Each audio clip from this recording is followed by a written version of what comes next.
সদাপ্রভুর বিবিধ দয়ার গুণে আমরা এই পৃথিবীতে এখনো সুস্থ সুরক্ষিত রয়েছি, আমরা বেঁচে আছি। সেই জন্য মহান ঈশ্বরকে ধন্যবাদ দিই। আর আজকে আমাদের এই ফেসবুক লাইভে যতজন আমরা এখানে উপস্থিত আছি, আমরা সকলে আমাদের বিজয় যাত্রায় আজকে আবার এগিয়ে যাব। আর আর আজকে বিশেষ একটা দিন আমাদের জন্য, যারা খ্রিস্টে বিশ্বাসী, আমাদের জন্য এই দিন খুবই গুরুত্বপূর্ণ, খুবই প্রয়োজনীয়, তাৎপর্যপূর্ণ। কারণ এই দিনটা আমাদের জন্য, যেরকম আমরা বলি যে প্রভু যীশু খ্রিস্ট আজকের দিনে আবার পুনরুত্থিত হয়েছিলেন। আর সেই জন্য আমরা যখন মণ্ডলীতে যাই, আমাদের মনে রাখতে হবে এই রবিবারের দিনটা, যেদিন আমরা মণ্ডলীতে যাই, মণ্ডলীতে আমরা আবার সেই পুনরুত্থানের ছোঁয়া, পুনরুত্থানের উপলব্ধি আমরা সেখানে প্রাপ্ত হই, আমরা পুনরুত্থিত হই। সারাটা সপ্তাহ আমরা আমাদের এদিক ওদিক কাজে ব্যস্ততায় এত আমাদের অবিশ্বাস সন্দেহে মন এমন ভরে যায় যে রবিবার যখন আমরা প্রভুর সান্নিধ্যে আসি, যখন আমরা বাক্যের সম্মুখে আসি, তখন আমরা আবার নিজেদেরকে পুনরুত্থিত করি। আবার আমরা বলতে পারি যে আমি নূতন সৃষ্টি, আমি খ্রিস্টে আছি, আমি নূতন সৃষ্টি। সেই জন্য আজকে আমরা যতজন এখানে এসেছি, আমরাও যেন ঠিক সেইভাবে এগিয়ে যেতে পারি। সেই জন্য আপনি যখন জীবনে কিছু সিদ্ধান্তগুলো নেন, সেই সিদ্ধান্তগুলো নেওয়ার সময় আপনি যাকে প্রভু বলে স্বীকার করেছেন, যাকে লর্ড বলে স্বীকার করেছেন, যাকে আপনি আপনার সমস্ত জীবন দিয়ে দিয়েছেন বলে আপনি প্রতিদিন বলেন, তাকে আপনি আপনার জীবনের সিদ্ধান্তগুলোর মধ্যে কোথায় রাখেন? Where do you keep your Lord when you take decisions in your life? এই জিনিসগুলো আজকে আমার বলার খুব দরকার পড়েছে বলে আমার মনে হচ্ছে। কারণ আজকে আমি তিন ধরনের লোকের সঙ্গে এখানে কথা বলছি।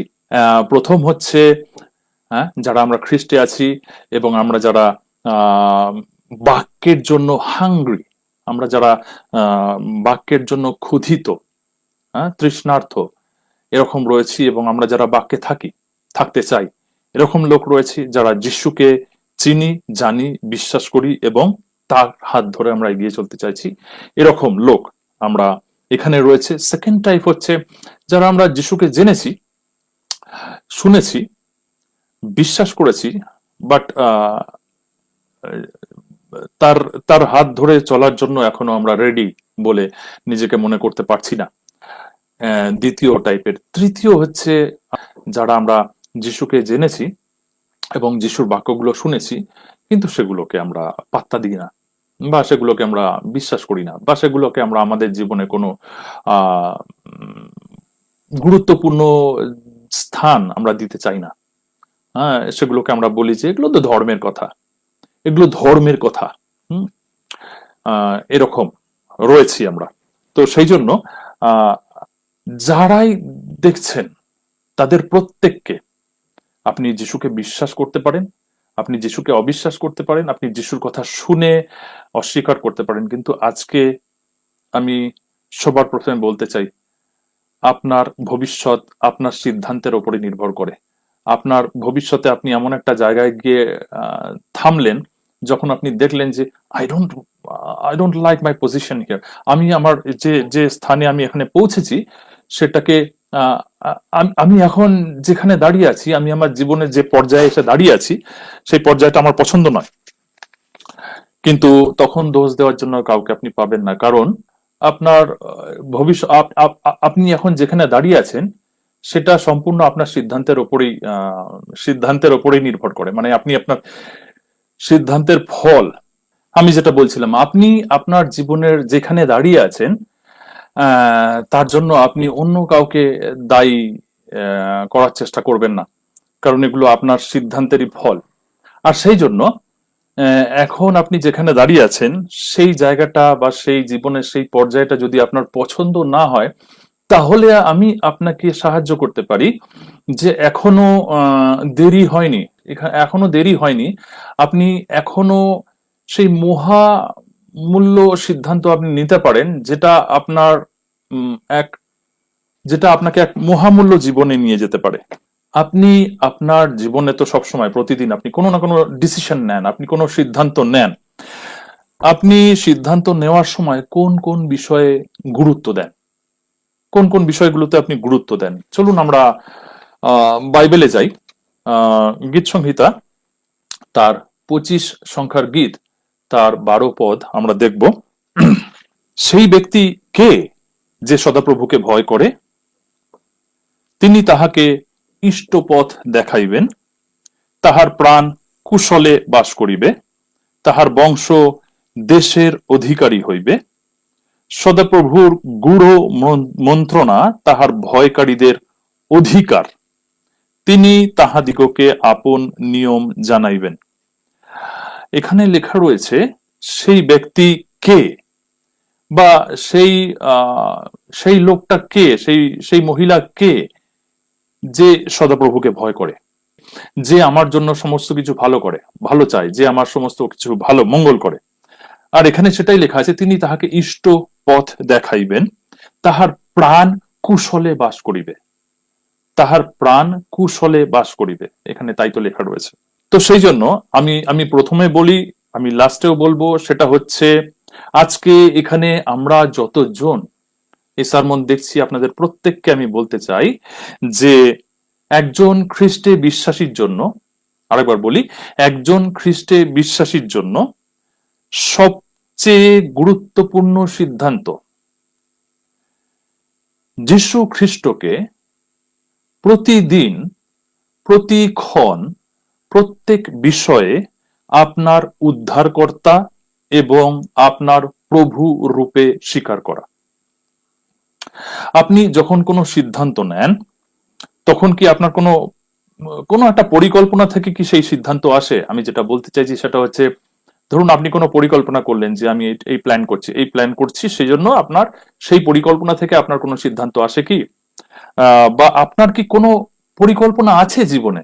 বেশিরভাগ লোকেই কোনো পরিকল্পনা ছাড়াই সিদ্ধান্ত নিয়ে নেয়।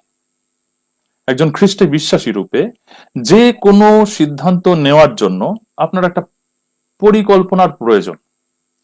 আসুন আমরা কিছু পরিকল্পনা নিই যেগুলো বাইবেল ভিত্তিক, যেগুলো কার্যকরী। আমরা সেই রকম কিছু কিছু পরিকল্পনা নেওয়ার চেষ্টা করব। আমি একটু আগে যেটা পড়ছিলাম বাইবেলে, যে সেই ব্যক্তি কে যে সদাপ্রভুকে ভয় করে। কারণ সদাপ্রভু সদাপ্রভু সদাপ্রভু সদাপ্রভু সদাপ্রভু কে? আপনার আমার জন্য একজনই প্রভু, তাই তো? তিনি হচ্ছেন খ্রিস্ট যিশু। তিনি তাহাকে ইষ্ট পথ দেখাইবেন, তাহার প্রাণ কুশলে থাকিবে। কিন্তু ভয় করা, সদাপ্রভুকে ভয় করার মানে কি? সদাপ্রভুকে ভয় করা মানে সদাপ্রভুকে সমীহ করা, প্রাধান্য দেওয়া, গুরুত্ব দেওয়া, প্রথম স্থান দেওয়া, শেষ ভরসায় তাকে রাখা। আমরা বুঝতে পারছি আপনার পরিবার, আপনার বন্ধু বান্ধব, এদের মধ্যে আপনি সবচেয়ে বেশি কাকে গুরুত্ব দেন বা কার প্রতি আপনি ভরসা করেন? এরকম অনেকে থাকে না আমার পরিবারে, আমি যেরকম আমাদের ছেলে মেয়েদের মধ্যে তারা তাদের বাবা বা তাদের মা তাদের উপর সব থেকে বেশি ভরসা রাখে। এরকম ঠিক সেরকমই আপনার জীবনে, আপনি নিজের জীবনের দিকে চিন্তা করুন। এখন আপনি পার্সোনালি, ব্যক্তিগতভাবে চিন্তা করুন, আপনার জীবনে আপনি সবচেয়ে বেশি ভরসা কার উপরে রাখেন? আপনার বন্ধু বান্ধবদের মধ্যে, আর আপনার বন্ধু বান্ধবদের সার্কেলে আপনি কার উপরে সবচেয়ে বেশি ভরসা করেন? যখন কোনো সিদ্ধান্ত নেওয়ার বিষয় আসে, তখন তখন কিছু কিছু কতিপয়, তখন কিছু কিছু গোনা গোনা কিছু বন্ধুদের আমরা কিছু বলি না, তাদের থেকে আমরা কিছু শুনতে চাই। যিনি সবচেয়ে ফলপ্রসূ, সবচেয়ে কার্যকরী সিদ্ধান্ত নিতে পারেন, আরেকবার বলছি, যিনি আপনার জীবনের জন্য সব থেকে ফলপ্রসূ, সব থেকে কার্যকরী সিদ্ধান্ত নিতে পারেন, আপনাকে তার সঙ্গে আলোচনা করতে হবে, আপনাকে তার সঙ্গে কথা বলতে হবে। তিনি হচ্ছেন আপনার ঈশ্বর। আর সেই জন্য আমি কয়েকটা পদ্ধতি বলবো, সেগুলো আপনি যদি পারেন আপনি লিখে রাখতে পারেন বা আপনি প্র্যাকটিস করতে পারেন আপনার জীবনে, যেগুলো বাইবেল ভিত্তিক এবং যেগুলো আমি আমার জীবনে কার্যকরী হতে দেখেছি সেগুলো। চলুন আমরা দেখি। প্রথম, নাম্বার 1, যে কোনো জ্ঞাত পাপ থেকে আপনার হৃদয়কে আগে পরিশ্রুত করুন। কারণ কারণ পাপ যদি আপনার মনে থাকে, পাপ বিভ্রান্তি সৃষ্টি করে। প্রথম বিষয়, যে কোনো জ্ঞাত পাপ থেকে আপনার হৃদয়কে আপনি পরিশ্রুত করুন, ফিল্টার করুন। কারণ পাপ বিভ্রান্তির সৃষ্টি করে, কনফিউশন সৃষ্টি করে, হৃদয়ে গোলযোগের সৃষ্টি করে, হৃদয়ে গোলমাল করে, যা ঈশ্বরের আপনার হৃদয়ে যদি গোলযোগ বা হৃদয়ে যদি গোলমালের শব্দটা বেশি থাকে, নয়েজ বেশি থাকে, তাহলে আপনি ঈশ্বরের রব শুনতে পাবেন না, বা ঈশ্বরের রব শুনতে আপনি বাধাপ্রাপ্ত হবেন। আমরা যাকব তার 3 অধ্যায় 16 পদ 3:16 একবার দেখি, সেখানে কি লেখা রয়েছে। সেখানে লেখা রয়েছে, কেননা যেখানে ঈর্ষা ও প্রতিযোগিতা, সেইখানে অস্থিরতা ও সমুদয় দুষ্কর্ম থাকে। যেখানে অস্থিরতা মানে আহ পাপ মনে অস্থিরতার সৃষ্টি করে, পাপ মনে অস্থিরতার সৃষ্টি করে। অস্থিরতা, প্রথম করিন্থীয় তার 14 অধ্যায় 33 পদ, 14-33, সেখানে এইরূপ লেখা রয়েছে, কেননা ঈশ্বর গোলযোগের ঈশ্বর নন, কিন্তু শান্তির। এখানে লেখা রয়েছে, ঈশ্বর গোলযোগের ঈশ্বর নন, কিন্তু ঈশ্বর শান্তির ঈশ্বর। তো সেই জন্যই আপনার মনে যদি কোনো গোলযোগ থাকে, ভালোভাবে বোঝার চেষ্টা করুন। আপনার হৃদয় যদি কোনো গোলযোগ, কেন আমার হৃদয়টা শান্ত হচ্ছে না, তখন আপনি বুঝবেন যে এটা ঈশ্বরের থেকে নয়। তখন আপনি কি করবেন? পালান। তখন আপনি কি করবেন? দৌড় মারুন। সেখানে আপনি থাকবেন না। আপনি খ্রিস্টে। আমেন। আমি খ্রিস্টে আছি। চলুন আমরা এগিয়ে যাই। কারণ আমি যেটা বলছি, পাপ বিভ্রান্তির সৃষ্টি করে, পাপ গোলযোগের সৃষ্টি করে, পাপ গোলমাল সৃষ্টি করে, যা ঈশ্বরের রব শুনতে বাধা সৃষ্টি করে। কারণ পাপ এবং ঈশ্বরের জ্ঞান, তারা এক পথে চলে না, তারা বিপরীতগামী। পাপ এবং ঈশ্বরের জ্ঞান, এই দুটো হচ্ছে বিপরীতগামী। এখন অনেকে আমরা শুনতে চাইছি, বা অনেকে আমরা বুঝতে চাইছি যে আপনি পাপ বলতে কি বোঝাচ্ছেন। আমি পাপ বলতে বোঝাচ্ছি যে আপনি ঈশ্বরে বিশ্বাস করছেন বা ঈশ্বরে ভরসা করছেন, হ্যাঁ কি না। যীশু খ্রিস্টের প্রতি আপনার ভরসা, হ্যাঁ না, তার উপরেই আমাদের ঈশ্বর পাপের গুণমান বা পাপের কি বলবো, ওটাকে কি বলে, মানদণ্ড তিনি তৈরি করে রেখেছেন।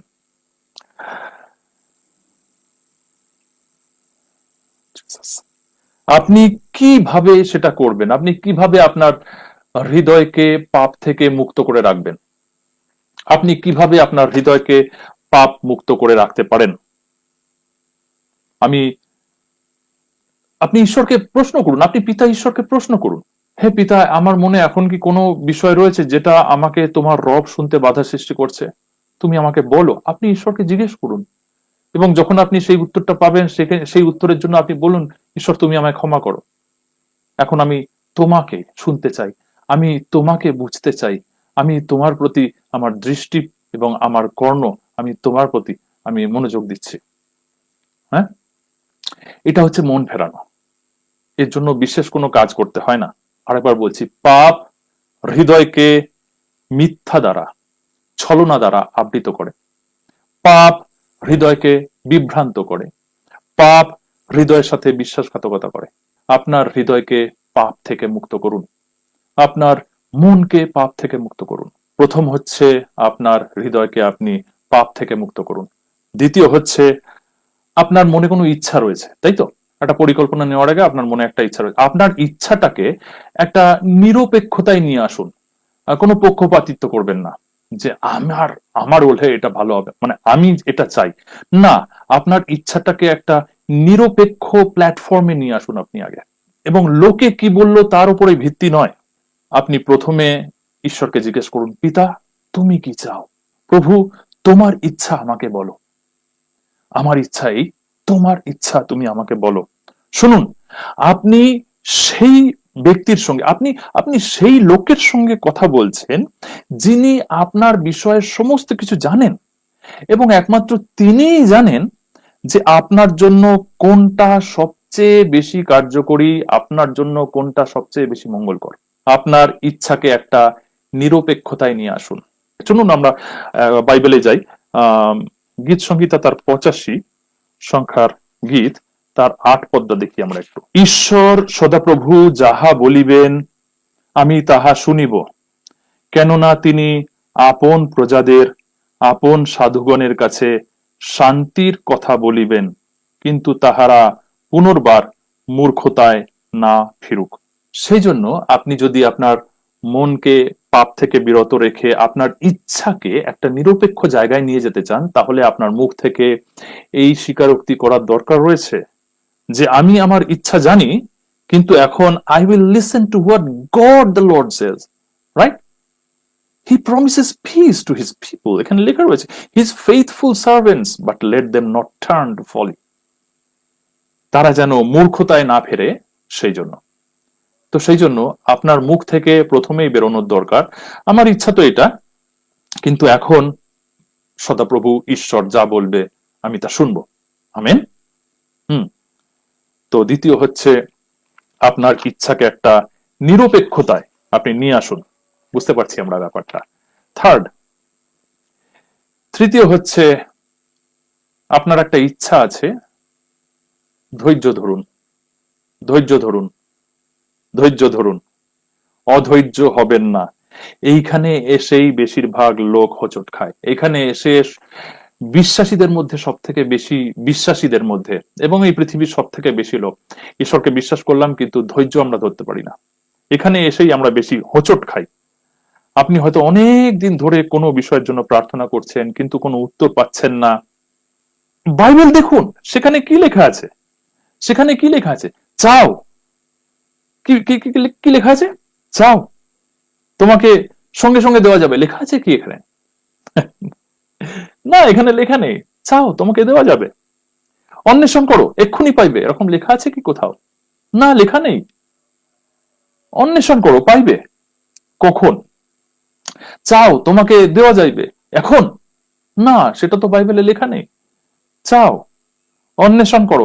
আসল সত্য হলো, আমি একটু বলতে চাই, আসল সত্য হলো যে ঈশ্বর আপনাকে আপনার প্রার্থনার উত্তর পাওয়ার জন্য প্রস্তুত করছেন। আপনি এমন একটা প্রার্থনা করেছেন যে যে প্রার্থনার উত্তর গ্রহণ করার যোগ্য হন আপনি এখনো নন হয়তো। আপনি ভাবছেন যে আপনি সেই প্রার্থনার উত্তর অবশ্যই আপনি রিসিভ করতে পারেন, আপনি পেতে পারেন, গ্রহণ করতে পারেন, কিন্তু ঈশ্বর জানে যে আপনি এখনো সেই উত্তর পাওয়ার জন্য প্রস্তুত নন। তিনি আপনাকে প্রস্তুত করছেন। ঈশ্বরের ধীরতা আপনার ভবিষ্যতের জন্য এবং আপনার জীবনের জন্য অত্যন্ত গুরুত্বপূর্ণ। ভুলে যাবেন না, ঈশ্বর আপনার প্রার্থনা শুনেছেন এবং তিনি আপনার প্রার্থনা দেওয়ার জন্য আপনাকে তৈরি করছেন। আপনার প্রার্থনার উত্তর তিনি তৈরি করছেন না, তিনি আপনার প্রার্থনার উত্তর আপনি যাতে পেতে পারেন সেজন্য আপনাকে তৈরি করছেন। আমেন। ধৈর্য ধরা মানে ঘড়ির কাঁটা দেখা নয়, যে আমি গতকাল একটা প্রার্থনা করেছিলাম, আমি জানি আগামীকাল আমি সেটা পাবো, না হলে আমার এই টাইম টাইম লিমিট না। ধৈর্য ধরা মানে ঘড়ির কাঁটা দেখা নয়। ধৈর্য ধরা মানে, আরেকবার বলছি, ঘড়ির কাঁটা দেখা নয়। ধৈর্য ধরা মানে আত্মবিশ্বাসের সঙ্গে প্রত্যাশা করা যে আমি সদাপ্রভুর কাছে একটি বিষয় চেয়েছি এবং আমি জানি আমি পাবো। আমেন। ধৈর্য ধরা মানে আত্মবিশ্বাসের সঙ্গে প্রত্যাশা করা। ধৈর্য ধরা মানে আমাদের পক্ষে ঈশ্বরের যে কাজগুলো তার প্রতি আমাদের প্রত্যাশা রাখা, প্রত্যাশা রাখা যে এতদিন আমার হয়ে ঈশ্বর কাজ করেছেন এবং এই কাজটা করবেনই করবেন, করবেনই করবেন। আমাদের পক্ষে ঈশ্বরের কাজের প্রত্যাশা, ঈশ্বরের আগে, ঈশ্বরের আগে দৌড়ে এগিয়ে যাওয়াটা অস্বীকার করা।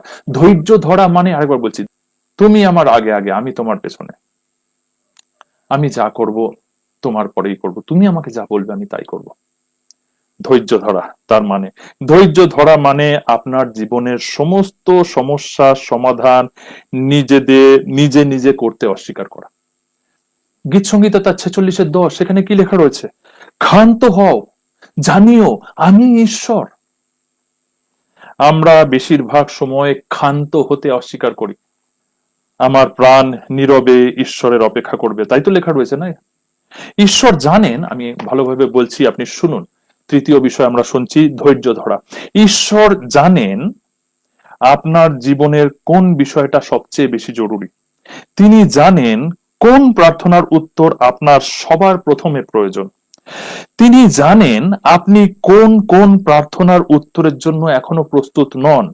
তিনি জানেন যে আপনি ভাবছেন আপনি তৈরি, কিন্তু তিনি জানেন যে আপনি এখনো তৈরি নন। তিনি জানেন যে যদি তিনি আপনার প্রার্থনার উত্তর আপনাকে দেন, তাহলেও আপনি যেহেতু তৈরি নন, সেহেতু আপনি গ্রহণ করবেন না। ঈশ্বর সর্বজ্ঞ। তিনি আপনাকে সম্পূর্ণরূপে চেনেন, কারণ তিনি আপনাকে সৃষ্টি করেছেন। তিনি আপনাকে সম্পূর্ণরূপে চেনেন এবং তিনি জানেন তার কাছ থেকে প্রার্থনার উত্তর পাওয়ার জন্য আপনাকে আগাম কি কি প্রস্তুতি নেওয়ার প্রয়োজন। তার কাছে আপনি প্রার্থনা করেছেন, সেই প্রার্থনার উত্তর পাওয়ার জন্য আপনাকে কিছু প্রস্তুতি নেওয়ার প্রয়োজন। তিনি তার জন্য অপেক্ষা করছেন। আমার সবকিছু এখনই প্রয়োজন। আই ওয়ান্ট ইট নাও। আমি এখনই চাই, আমাকে এখনই চাই। এই এই এই চিন্তাগুলো আমাদেরকে ধ্বংসের দিকে নিয়ে যায়। চতুর্থ বিষয়, চাপ থেকে সতর্ক থাকুন। বাহ্যিক চাপ, আভ্যন্তরীণ চাপ, চাপ, স্ট্রেস, চাপ, প্রেশার, এইগুলো থেকে সতর্ক থাকুন। আপনার বন্ধু বান্ধব, আপনার পরিবার, আপনার ফ্রেন্ড সার্কেল, আপনার কাজের এনভায়রনমেন্ট, এই সমস্ত জায়গা থেকে চাপ আসতে পারে।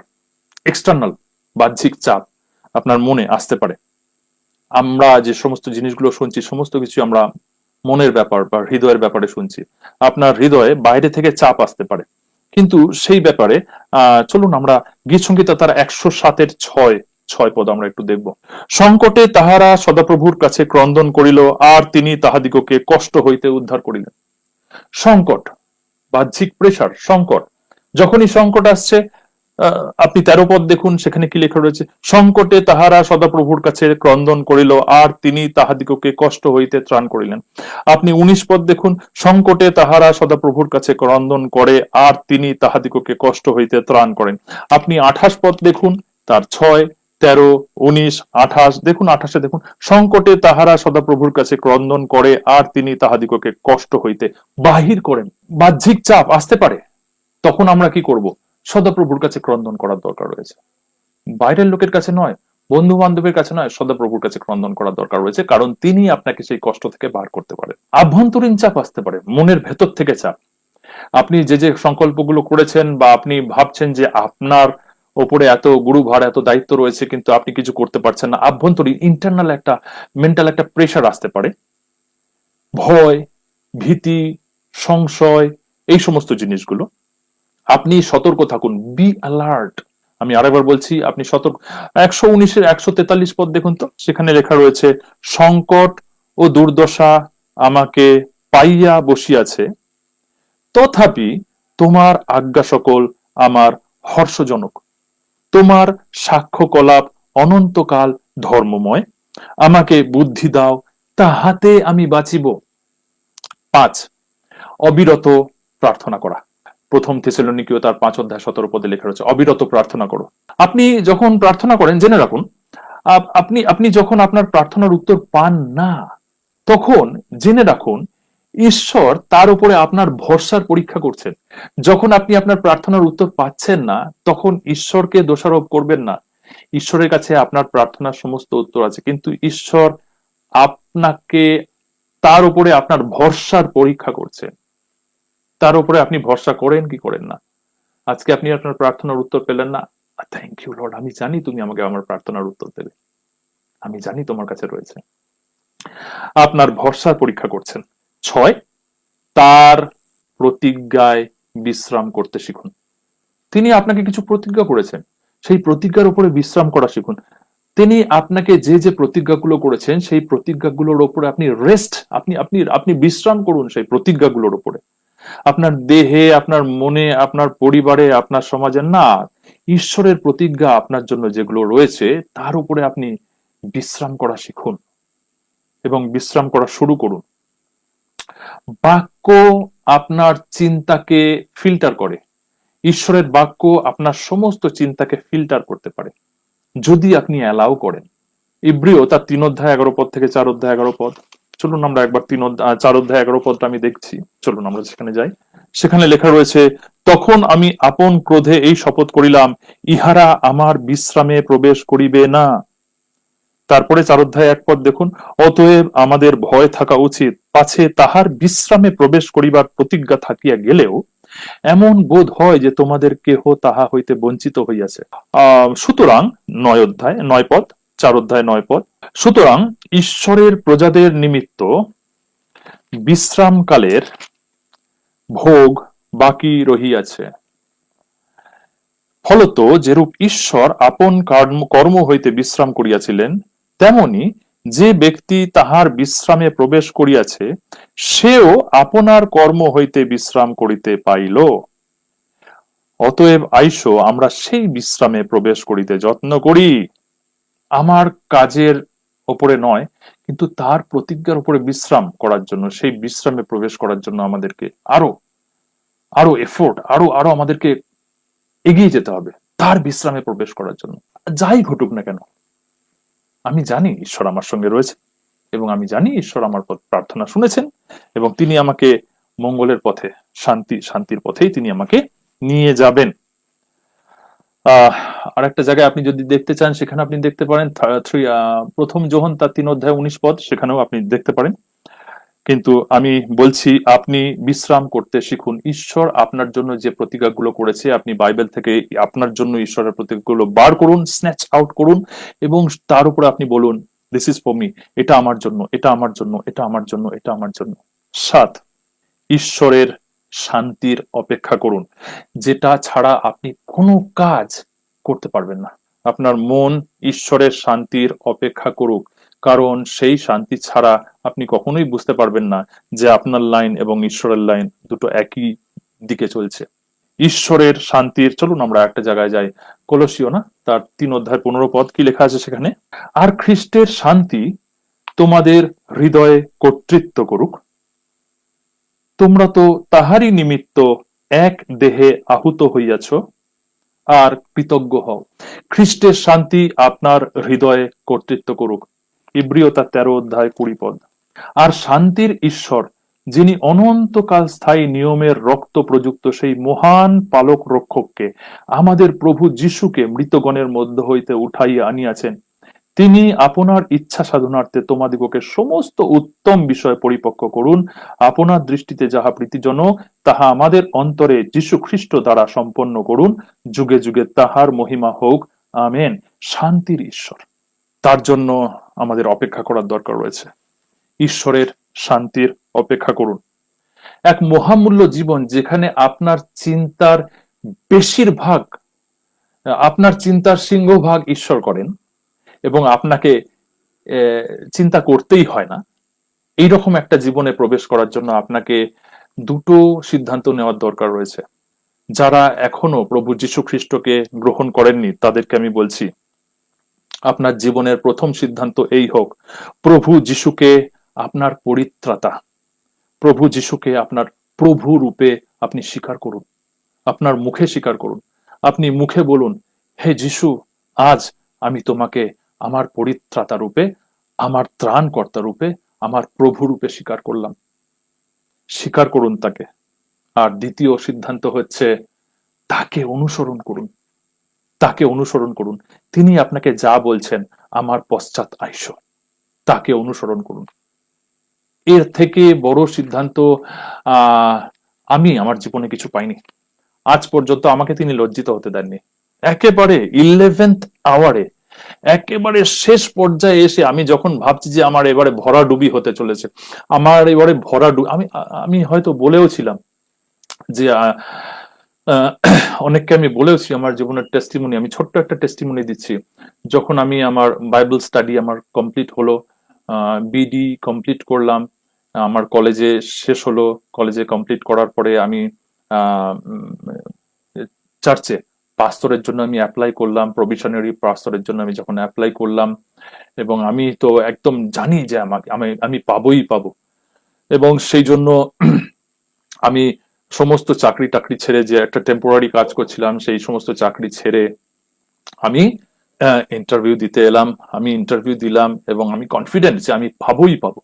শনিবার 4 তারিখ, 4th ডিসেম্বর, আমার মেয়ে জন্মালো, বিকেলবেলা মেয়ে জন্মালো, আমার শুক্রবারে ইন্টারভিউ হয়েছে, আমি শনিবারে ইন্টারভিউ কোনো রেজাল্ট পাচ্ছি না।